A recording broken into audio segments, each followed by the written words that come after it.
سوگواران سید الشہداء، آج حسین کا وہ لٹا ہوا قافلہ اب اپنے وطن پہنچ رہا ہے جسے مدینہ کہا جاتا ہے۔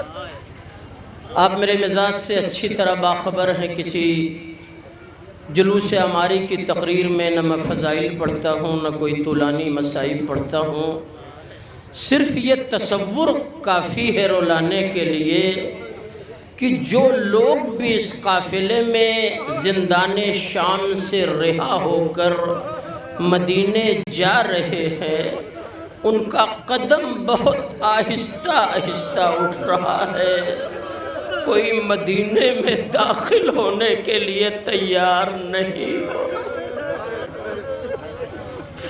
ہمارا یہ علاقہ جو تقریباً پہلی ربیع الاول سے 8 ربیع الاول تک روزانہ کہیں نہ کہیں جلوس عماری برآمد ہوتا ہے اور آپ شرکت کرتے ہیں، شہزادی آپ کا آنا قبول فرما لے۔ اے مادر حسین زہرا، یہاں سے اپنی جھولیاں کوئی خالی نہ لے کے جانے پائے۔ ذاکر سے لے کر انجمن تک آپ غور کریں گے تو شاید یہی حق گریہ ادا ہو جائے، کوئی انجمن ہو، کوئی ذاکر ہو، مگر عماری کی تقریر میں اگر وہ نوحہ پڑھ رہی ہے تو سب سے پہلے جس نوحے کا انتخاب ہوتا ہے وہ شہزادی سکینہ۔ جزاک اللہ، خدا ان آوازوں پہ رحمت نازل فرما۔ ذاکر مصائب کا انتخاب کرتا ہے، یہ میرا 10واں سال ہے حجپورہ کی عماری میں تقریر کا۔ آپ پرانا سارا مرحلہ اٹھا کر دیکھ لیجئے گا، میں نے تقریباً ہر سال اسی شہزادی کا مصائب پڑھا ہے۔ میں سوچ رہا تھا کہ انجمنیں کیوں اس بی بی کا نوحہ پڑھتی ہیں یا ذاکرین کیوں اس بی بی کا مصائب پڑھتے ہیں۔ راز سمجھ میں آ گیا کہ جس بچی کو سب سے زیادہ وطن جانے کی تمنا تھی، آج یہ قافلہ وطن آ رہا ہے اور وہی سکینہ نہیں ہے۔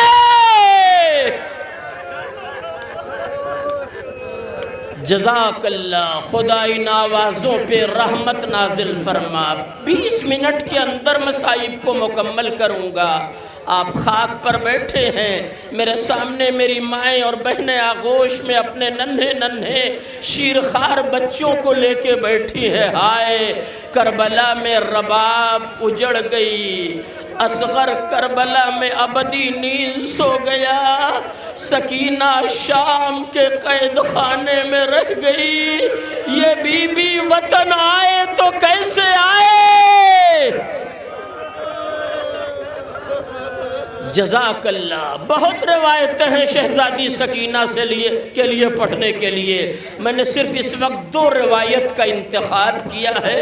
مختصر سے وقت میں 2 روایت آپ کے حوالے کرنا چاہتا ہوں۔ اے عزادارو، وقت مل گیا تو روایت کی تکمیل کر دوں گا، نہ ملا تو تقریر ختم کر دوں گا، روایت کی تکمیل انشاءاللہ آگے کبھی کر دوں گا۔ اے عزادارو، رونے والو، اس قافلے کو جب رہائی کا پیغام ملا ہے نا تو زندان کے باہر سید سجاد سر جھکائے کھڑے ہیں۔ آپ جہاں کھڑے ہیں وہیں سے سن لیجئے، انشاءاللہ جہاں بھی رہیں گے آپ آنکھوں میں آنسو آ جائے گا۔ اگر آپ میری تقریر کی لفظیں سن رہے ہیں تو کتنی دور بھی ہوں آنکھوں میں آنسو آ جائے گا۔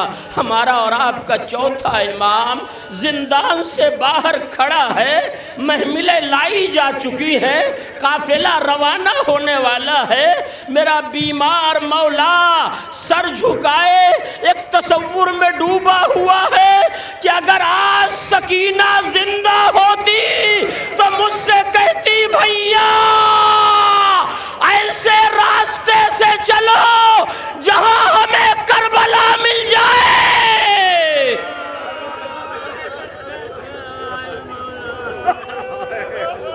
جزاک اللہ۔ بھیا ایسے راستے سے چلو کہ ہمیں کربلا مل جائے تاکہ میں چچا کی قبر پر اپنے رخسار کے تماچوں کے نشان دکھا سکوں، مگر ہائے سید سجاد سکینہ کو کہاں سے لائے۔ سنو عزادارو، میں پھر جملہ دہرا رہا ہوں، انشاءاللہ واقعی جن جن دل کی گہرائیوں میں لفظیں اتر گئی مصائب کا یہ فقرہ جب بھی یاد آئے گا آپ آنسو بہا لیں گے۔ امام حسین کی ملاقات شہزادی سکینہ سے کربلا کے مقتل میں عاشور کے دن 2 بار ہوئی۔ 2 ملاقات کا تذکرہ راویوں نے کربلا کی تاریخ میں یا مقتل نے لکھا ہے۔ پہلا، سنو عزادارو، جو بچی باپ کے سینے پہ سوتی تھی، جب فاطمہ کا لال آخری رخصت کے لیے خیمے میں آیا تو وہ بچی خیمے میں نہیں نظر آ رہی ہے، جبکہ سکینہ کو حسین کے ساتھ ہونا چاہیے تھا۔ حسین زینب سے کہہ رہے ہیں میری ماں جائی خدا حافظ، یہ قافلہ تمہارے حوالے ہے۔ اے بہن، حسین شہید ہونے جا رہا ہے مگر سکینہ کہیں نظر نہیں آئی۔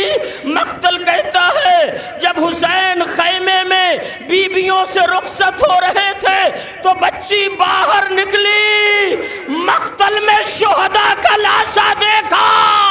اے بھیا، بابا مرنے جا رہے ہیں، اے فرات پہ سونے والے چچا، کیا پینا ہوگے؟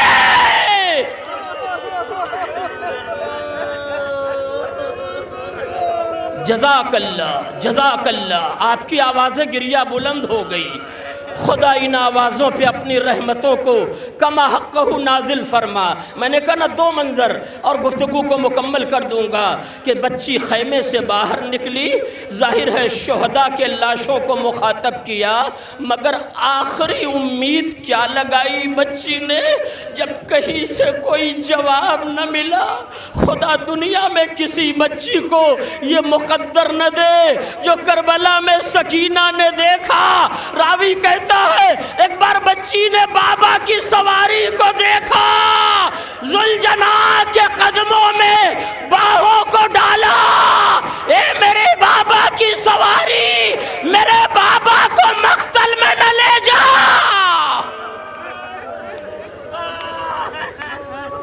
جزاک اللہ۔ ختم ہو گیا محرم، فاطمہ کا غریب لال ہم سے رخصت ہو رہا ہے۔ اب جو اگلے سال زندہ رہے گا اسے محرم نصیب ہوگا۔ لو رونے والو، حسین خیمے سے رخصت ہوئے، باہر آئے، ذوالجناح پر سوار ہو گئے، مگر ذوالجناح نے قدم کو آگے نہ بڑھایا۔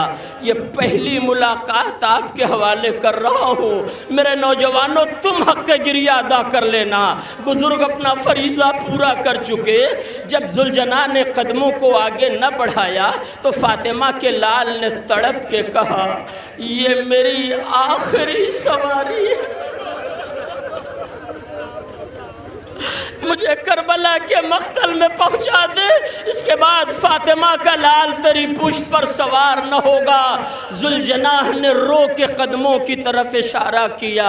حسین زین سے زمین پر آ گئے، سکینہ کو گود میں لیا، میری لاڈلی خیمے میں چلی جاؤ، سیدانیاں باہر نہیں نکلا کرتی ہے۔ عزادارو، بچی نے رو کے کہا اچھا بابا اگر آپ کہہ رہے ہیں تو میں جا رہی ہوں، مگر میرے بابا آخری بار اپنی سکینہ کو کلیجے سے لگا لو۔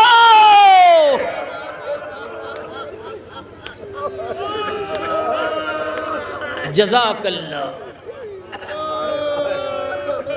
ہاں عزادارو، شدت کی دھوپ، اس میں آپ بیٹھ کر رو رہے ہیں، شہزادی فاطمہ آپ کو اجر دیں گی۔ میں آپ کو نہیں بلا رہا ہوں، مادر حسین آپ کو بلا رہی ہے۔ اے عزادارو حسین کربلا کی جلتی ریتی پر لیٹ گئے، صاحبان اولاد کا مجمع ہے۔ اس کے بعد آخری فقرہ پڑھ کر تقریر کو تمام کر دوں گا۔ راوی کہتا ہے حسین خاک کربلا پر لیٹ گئے، بچی کو کلیجے سے لگا لیا، اور جب بچی حسین کے کلیجے پر آ کر لیٹ گئی، سنو اولاد والو، تو ایک مرتبہ ننھے ننھے ہاتھوں کو شہزادی سکینہ نے بابا کے رخسار پہ رکھ کے ایک عجب سوال کر دیا، اے بابا کیا آپ کے بچنے کی کوئی سبیل ہے؟ جزاک اللہ۔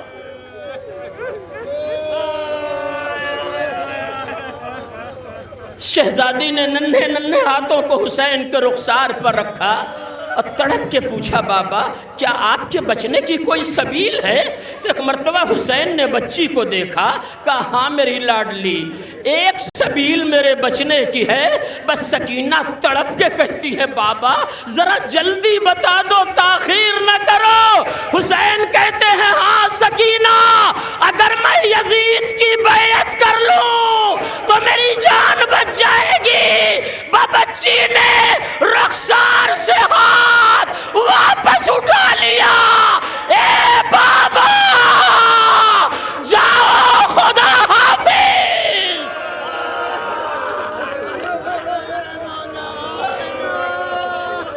جزاک اللہ، جزاک اللہ۔ ختم ہو گئی تقریر۔ میں اپنی اس پہلی لفظ پر آ گیا جہاں میں نے مصائب کو چھوڑا تھا۔ بچی نے حسین کا سینہ بھی چھوڑ دیا، جاؤ بابا خدا حافظ۔ اب سکینہ نہ روکے گی بابا، سکینہ کا امتحان نہ لو عزادارو۔ وہی بچی قید خانے میں آ گئی، بس مجلس تمام ہو گئی، تقریر مکمل ہو گئی۔ صاحب بحور الغمہ اس روایت کے ذمہ دار ہیں، اگر کسی کو صفحات چاہیے تو میں بھیج دوں گا۔ وہ کہتے ہیں شام کے قید خانے میں سکینہ نے 2 دن لگاتار خواب دیکھا۔ پہلے دن بچی نے خواب میں دیکھا کہ میری جدہ زہرا آئی ہے اور میرے سر پہ ہاتھ رکھ کے کہا، اے سکینہ اب تیری مصیبتوں کے دن تمام ہو گئے، اے بیٹی اب شمر تماچے نہ لگائے گا۔ جزاک اللہ۔ واقعی آپ رو دیے۔ اس بھری دوپہر میں، گرمی کے موسم میں اگر اتنی آواز گریہ بلند ہو گئی تو سمجھ لیجئے مادر حسین جنت البقیع کی قبر کو چھوڑ کر آ گئی۔ شہزادی یہ آپ کے لال کے عزادار ہیں، ان کی جھولیاں خالی نہ جانے پائے، بس آخری منظر کی طرف آ گیا۔ اے عزادارو، شہزادی نے دوسرے دن بابا کو خواب میں دیکھا جس میں شہادت واقع ہوئی۔ اس سے 1 دن پہلے بی بی نے اپنی جدہ زہرا کو خواب میں دیکھا کہ شہزادی زہرا آئی ہیں اور مجھے گود میں میری جدہ لے کر بٹھا کر سر پہ ہاتھ پھیرا، لاڈلی تیری مصیبتوں کے دن تمام ہو گئے، اب کل تو میرے پاس آ جائے گی۔ بچی خواب سے بیدار ہوئی، اندھیرا زندان، رونا شروع کر دیا، لیکن آج رونے کی کیفیت بدلی ہے۔ اگر محسوس کریں گے تو مجھے الگ سے مصائب نہ پڑھنا پڑے گا۔ اب تک یہ بچی جب زندان میں روتی تھی تو بابا کا سینہ یاد کر کے روتی تھی، آج بچی نے ایک بار بھی نہ کہا میرے بابا کہاں ہو۔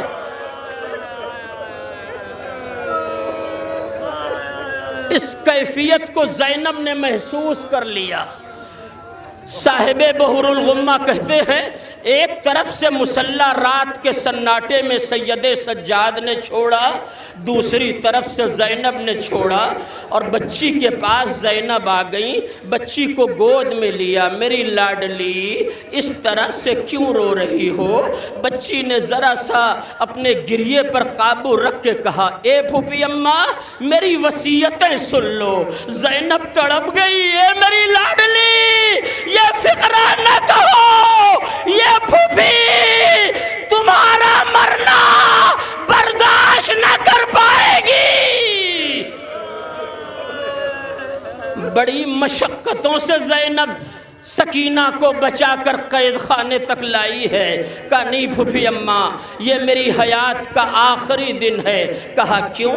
کہا تھوڑی دیر پہلے میری جدہ میرے خواب میں آئی تھی، اگر کوئی خواب اور میں دیکھتی تو شاید یہ بات نہ کہتی۔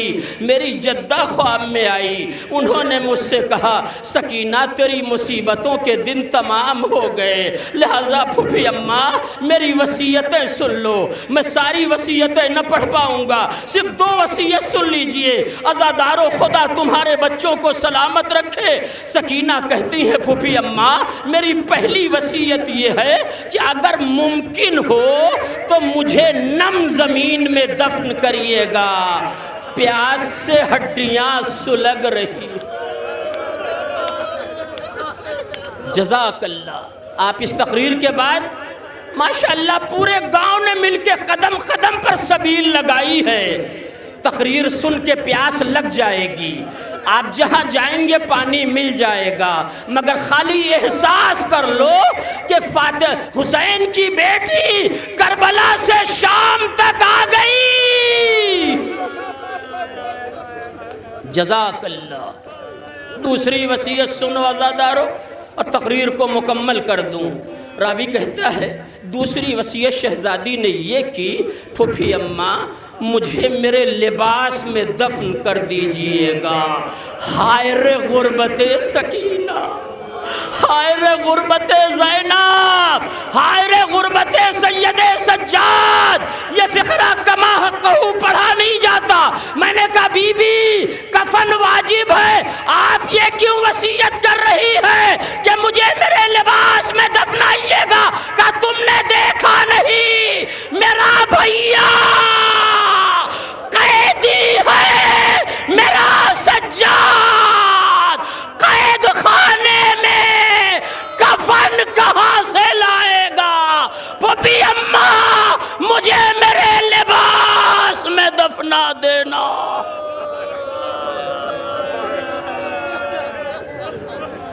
وَسَيَعْلَمُ الَّذِينَ ظَلَمُوا أَيَّ مُنْقَلَبٍ يَنْقَلِبُونَ إِنَّا لِلَّهِ وَإِنَّا إِلَيْهِ رَاجِعُونَ۔